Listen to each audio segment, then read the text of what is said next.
తెలుగు నాట పెద్ద పండుగగా పేరొందినటువంటి మకర సంక్రాంతి ముందు రోజు అనేటువంటి భోగి పండుగ వేడుకలు ఇరు తెలుగు రాష్ట్రాల ప్రజలు చాలా ఘనంగా జరుపుకుంటున్నటువంటి పరిస్థితి ఉంది. ప్రస్తుతం మనము ఏదైతే ఏపీ పర్యాటక శాఖ మంత్రి రోజా నగిరి ఇంటి వద్ద ఉన్నాం. ప్రస్తుతం ఆమె కుటుంబ సభ్యులతో కలిసి భర్త సెల్వమణి, కుమారుడు కౌశిక్తో పాటు మరికొంతమంది పార్టీ నాయకులతో పాటు మరికొంతమంది ప్రజానికంతో భోగి పండుగ వేడుకలు జరుపుకుంటున్నటువంటి పరిస్థితి మనకు మంత్రి రోజు అందుబాటులో ఉన్నారు. మేడం, ఆర్టీవీ తరపు నుంచి కూడా భోగి శుభాకాంక్షలు, మకర సంక్రాంతి శుభాకాంక్షలు.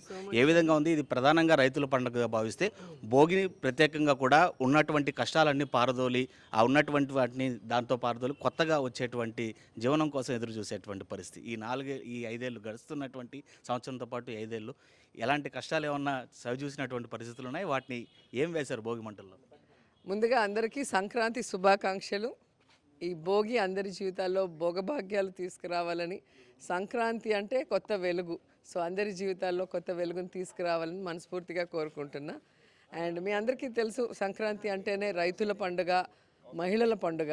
సో ఈరోజు ఈ రాష్ట్రంలో జగనన్న వచ్చిన తర్వాత రాజన్న రాజ్యాన్ని మళ్ళీ తీసుకొచ్చి రైతులు, మహిళలు ఇద్దరూ సంతోషంగా ఉన్నారు. కాబట్టి ఈ 5 ఏళ్ళు సంక్రాంతిని సంబరంగా జరుపుకుంటూ వచ్చాం.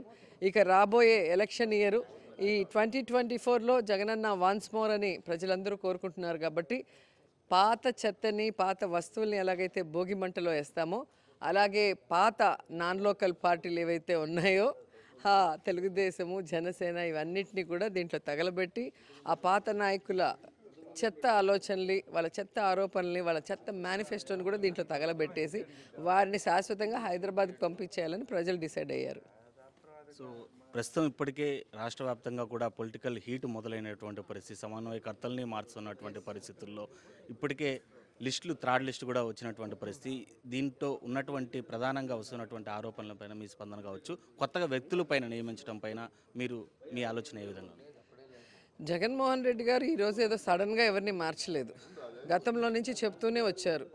ఈరోజు నేను ఇచ్చిన ప్రతి మేనిఫెస్టోని ప్రజలకి అందిస్తున్నాను. ప్రజల్లో నా మీద వ్యతిరేకత లేదు. కాబట్టి స్థానికంగా ఉన్న ఎమ్మెల్యేలు కానీ, ఎంపీలు కానీ ప్రజలలో ఉంటూ ప్రజలకి మంచి చేయనప్పుడు మీకు గ్రాఫ్ పెరగకపోతే మార్చే పరిస్థితి వస్తుంది. కాబట్టి గ్రాఫ్ పెంచుకోండి అని కొన్ని వందల సార్లు, కొన్ని వందల మీటింగ్లో చెప్పడం జరిగింది. సో ఖచ్చితంగా ప్రజల మధ్యలో ఉంటూ ప్రజలకు మంచి చేయాల్సిన బాధ్యత ప్రజాప్రతినిధుల మీద ఉంది. మరి అలాంటి వాళ్ళని ఎక్కడ కూడా మార్చిన దాఖలాలు లేదు. సో మార్పులు చేర్పులు అనేది ప్రభుత్వం వస్తేనే కదా రేపు ప్రజలకు మంచి చేయగలుగుతాం. కాబట్టి ఆ మార్పుల్ని జగనన్న మీద ప్రేమ, అభిమానం, నమ్మకం ఉన్న వాళ్ళు స్వాగతిస్తారు. లేని వాళ్ళు మాట్లాడే మాటలకి మేము జవాబు చెప్పాల్సిన అవసరం లేదు. ఎందుకంటే జగన్మోహన్ రెడ్డి గారిలాగా ఆయన్ని నమ్ముకున్న వాళ్ళకి ఈ 5 ఏళ్ల కాలంలో ఎలా న్యాయం చేశాడు, అది ఎమ్మెల్యేనా, ఎంపీనా, ఎమ్మెల్సీనా లేదా కార్పొరేషన్ చైర్మనా, ఏ విధంగా ఎవరికి న్యాయం చేయాలో అందరికీ కూడా చేశారు ఆల్మోస్ట్. కాబట్టి నమ్మకంగా, అభిమానంగా జగనన్న తీసుకుంటున్న నిర్ణయాలకి అండగా నిలబడాలని మనస్ఫూర్తిగా కోరుకుంటున్నాను. తెలంగాణ పరిస్థితి చూసి వాతలు పెట్టుకున్నటువంటి పరిస్థితి ఇవాళ ఏపీ రాష్ట్రంలో నెలకొంది. ఆ వాపు ఖచ్చితంగా ఈ ఎఫెక్ట్ అనేది రాబోయే రోజుల్లో చూపిస్తుంది అనేటువంటి కామెంట్స్ అలాగా వినిపిస్తుంది. తెలంగాణను చూసి ఏ విషయంలో వాతలు పెట్టుకున్నాం మీరు చెప్పాలి. ఈరోజు జగనన్న తీసుకొచ్చిన సంక్షేమ పథకాలని అన్ని రాష్ట్రాల్లో ముఖ్యమంత్రులు కాపీ కొట్టి జగనన్నని ఇన్స్పిరేషన్గా తీసుకొని చేస్తున్నారు అంటే ఆయనకి ఎంత విజన్ ఉందో అర్థం చేసుకోవాలి. ఒకరిని చూసి కాపీ కొట్టాల్సిన అవసరం జగనన్నకి లేదు. జగనన్న ఎప్పుడూ కూడా సింగిల్గానే ఎన్నికలకు వచ్చాడు. తన అభ్యర్థుల్ని ఎవరిని అని తానే డిసైడ్ చేశాడు. తన అజెండా తానే డిసైడ్ చేసుకున్నారు. సో దాన్ని ప్రజల్లోకి తీసుకెళ్ళి మీకు ఇది చేస్తానని నమ్మకం కుదిరించాడు, భరోసా ఇచ్చాడు, వాళ్ళ ఆశీర్వాదంతో గెలిచాడు. గెలిచిన తర్వాత కూడా తాను చెప్పిన ప్రతి ఒక్కటి కూడా ఈరోజు నెరవేర్చి నేను మీ కుటుంబానికి మంచి చేశానని నమ్మితేనే నాకు ఓటేయండి అని దమ్మున్న నాయకుడిగా అడిగాడు. దీంట్లో ఎవరిని కాపీ కొట్టాల్సిన అవసరం జగనన్నకు లేదు. సో పక్క రాష్ట్రాలతో పోల్చాల్సిన అవసరం అస్సలు లేదు. ఎందుకంటే వాళ్ళ మేనిఫెస్టో వేరు, వాళ్ళ జెండా వేరే, వాళ్ళ అజెండా వేరే, వాళ్ళు తీసుకున్న నిర్ణయాలు వేరే. దానికి మనకి ఎటువంటి సంబంధం లేదు. ఇవాళ ఏదైతే చిత్తూరు జిల్లాలో ఒక పెద్ద వ్యక్తిగా ఉన్నటువంటి మంత్రి పెద్దిరెడ్డికి, రోజాకి ఏదో నడుస్తుంది కోల్డ్ వార్ అన్నట్లుగా కూడా సోషల్ మీడియాలో వైరల్ మెసేజ్లు అయితే వెళ్తున్నటువంటి పరిస్థితిని చాలా వరకు గమనిస్తున్నటువంటి పరిస్థితి. ఏం జరుగుతుంది మేడం? అంతర్గతంగా మీకు కాని వ్యక్తులే సొంత పార్టీ నుంచి కూడా మీకు ఎసరు పెట్టేటువంటి పరిస్థితి నగరంలో ఉంది. ఇప్పుడు బయట డిస్టిక్ వాళ్ళు మాట్లాడితే దానికి అర్థం ఉంటుంది. మీరు సేమ్ డిస్టిక్లో ఉన్నారు. సో పెద్దిరెడ్డి అంకుల్ ఏ విధంగా ఈ రాయలసీమకు ఒక పెద్ద తరహాగా ఉంటూ పార్టీకి అందరినీ కూడా కోఆర్డినేట్ చేసుకుంటూ ముందుకు వెళ్తున్నారు, అందరూ గమనిస్తున్నారు. సో మా నాన్న ఫ్రెండ్గా మమ్మల్ని చిన్నప్పటి నుంచి చూస్తున్న వ్యక్తిగా మేము ఎప్పుడూ గౌరవిస్తాం. నాకు ఆయనకి ఎటువంటి గొడవలు లేదు.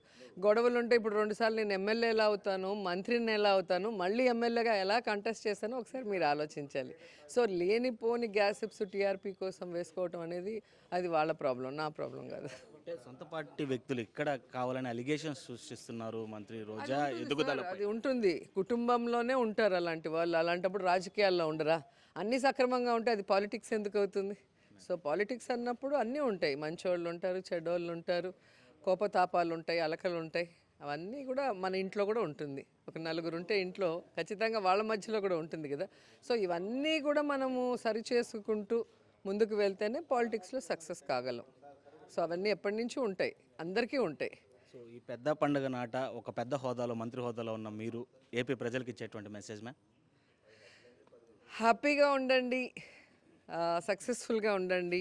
మీ వల్ల అయిన మంచిని 10 మందికి పంచండి. అండ్ జగనన్నకి మాకు ఎప్పుడు అండగా ఉండండి. Happy Bhogi, happy Sankranti. So అది చెప్తున్నారు మంత్రి రోజా గారు. ఏదైతే పూర్తి స్థాయిలో జగనన్న సంక్షేమం తిరిగి రాష్ట్రంలో కూడా ప్రజలందరికీ అందుబాటులో రావాలంటే తిరిగి వైఎస్ఆర్సీపీ అధికారంలోకి రావాలి.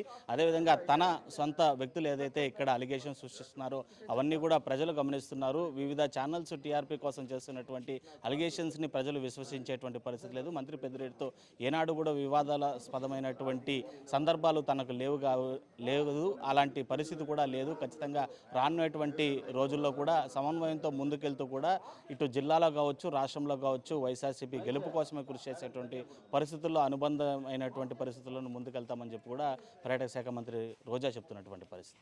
వీడియో జర్నలిస్ట్ అయితే Lokesh reporting for RTV Nagari.